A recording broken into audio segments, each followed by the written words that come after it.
I explain what I am feeling right now? It's okay. If you have the original director from the first film being involved as an executive producer, why would the artistic vision for this go so far afield? Welcome to Copper Shock, where we are horror obsessed. My name is Tasha Wheelhouse, and today I'm going to tell you all of the things that I have learned about the behind the scenes of The Descent Part 2 from 2009. Oh, and these shirts. This is fun. So I made this shirt specifically for this video. Isn't that fun? It says the ending I wanted with a little birthday cake. I'm gonna put these up on my merch store. I thought that would be fun for anybody else who wanted to be like, yeah, team birthday cake. I don't know if that has any other connotations on the internet. Maybe I should cut that part out of the video. If you're as old as I am, you understand the term direct to DVD or direct to VHS. It means this was a film that no one had faith in. I have found some really interesting nuggets about this thing. About the fact that it had the same producer, editor, cinematographer, casting director. Even the original director from the first film, Neil Marshall, was an executive producer. The majority of the cast and crew from the first film carried into the second film. So what happened? Because I'll just pull up two images from both films side to side in front of me. Visually, you can tell there's a huge world of difference. There is visual, aesthetic style choices being made here that are painfully different. Neil Marshall describes the creative process around the sequel film as one where, yeah, he was given an executive producer credit, but his artistic input really wasn't regarded, and it sounded like no one wanted to hear him. Which is shocking, because the original crew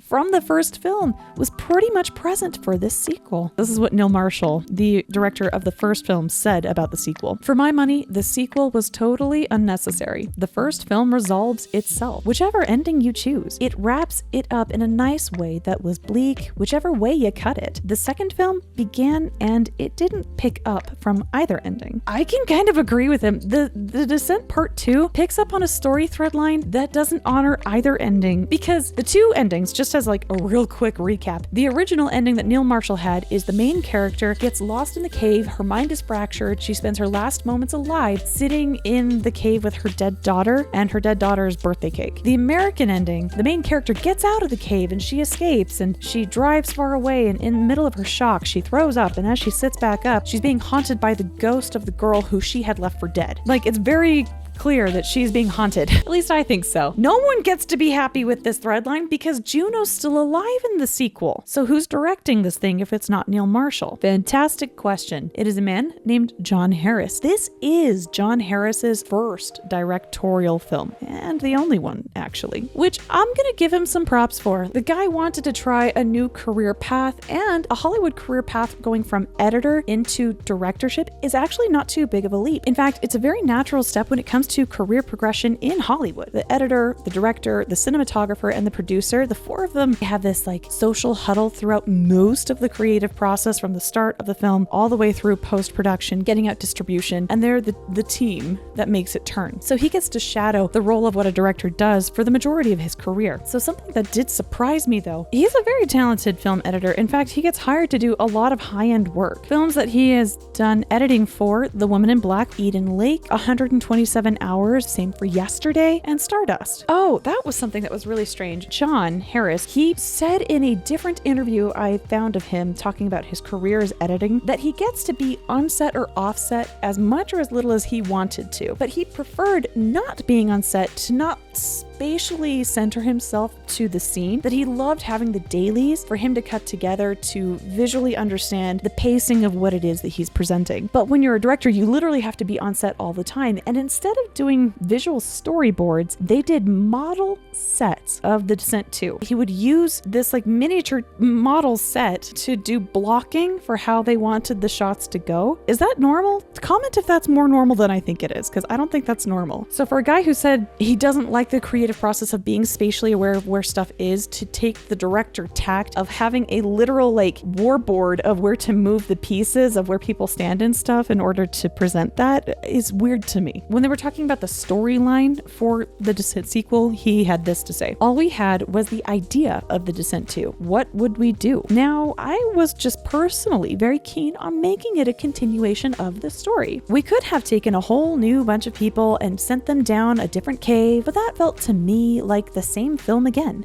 Why bother? The other choice was to take the point of view of the cave rescue people, but then I felt that I didn't want it to be a team of, cave rescuers who were all far too good at caving and probably all got along. I have a hard time with that quote because that was literally what the first film was. They were experienced cavers who knew what they were doing. That's not a reason to say it's not enough of a challenge. You say someone who is given that much talent and then creatively challenge it in story. If you're saying it's too much of a challenge for me to tell that story, then it probably really is. I started looking into the story. The story felt pretty weak, so who wrote it? The story was written by 3 writers. One is named James McCarthy, Jay Blakeson, and the last one you're more likely to recognize his name is James Watkins. The Woman in Black, James Watkins, was the director for that film. Eden Lake, he was also the director for that ahead of The Descent 2. That might be why he got roped into writing The Descent 2, actually. Because if John had worked with him as an editor in Eden Lake the year before The Descent 2 was a thing, that might be why James got roped into being the screenwriter for it. That's an interesting theory. James was the most seasoned screenwriter out of the 3 of them up through this point for The Descent 2. I'm not going to blame him for the potty pit, because none of his other work, as far as I could tell, has something that lowbrow. He was also writing with 2 other writers that were not that seasoned. They either wrote for television or they wrote film shorts. James was the strongest person they had on their team, and it wasn't strong enough. The production on this film was weirdly lacking too. The way that the caves were created were these big spacious caverns. In every single room they walked into, they had like clear headspace where they could just take a stroll from room to room. No one had to crawl anywhere really, except for that one scene with like the little river and the cave pockets. That was the only scene that gave me anxiety, and everything else was laughable, actually. Here's the other thing that I really wanted to figure out is the visual language of The Descent 2 is so poor, and the visual language of The Descent 1 is amazing. But we have the same cast and crew, right? Who's missing? And I found the answer. There is one person who did not join the rest of his crewmates for The Descent 2, and his resume over the last 20 years speaks volumes about his talent as a person, and maybe I question if I gave Sam McCurdy way too much credit as the cinematographer. The person who is missing from The Descent 1 to The Descent 2 was the art director, Jason Knox-Johnston. This guy has an amazing resume of really big, epic, full films that are just visually stunning. Films like Inception, Edge of Tomorrow, The Martian, The Chronicles of Narnia, Prince Caspian, Elizabeth Golden Age, The Bourne Ultimatum, Captain America, The First Avenger, Age of Ultron, Skyfall, which did get an Academy Award for its cinematography. And while he wasn't the cinematographer, he has a very high artistic eye for anything he's looking at. And it shows. Really big, colorful, deep, artistic films. I think he was the reason the first film did so well, because he was the only thing not present for the second film. I wrote him too. I haven't heard back yet. But here's the thing. Sam McCurdy didn't write me back either. There's the single difference from the first film to the second one, and you're it. And judging by his resume for the last 20 years, yeah, this guy was the reason the first film did well, and he's probably the reason the second one didn't. He wasn't there to guide the visual look to match the first at all. Frankly, a lot of what I'm presenting to you right now are assumptions. I don't know if he had a scheduling conflict. In any case, I believe that is why the second film did not do as well as the first, and why it was a direct-to-DVD. It makes me sad. I do think having The Descent as a franchise could have been amazing, because it's about finding your humanity or encountering it or being challenged by it in a desperate situation. That story element really wasn't present in the second film. Thank you for joining me today. I hope to have more updates about this in the future at some point. If I don't, then it's a great mystery that we all get to just speculate about, and that can be fun too. And in the meantime, I hope to see you soon.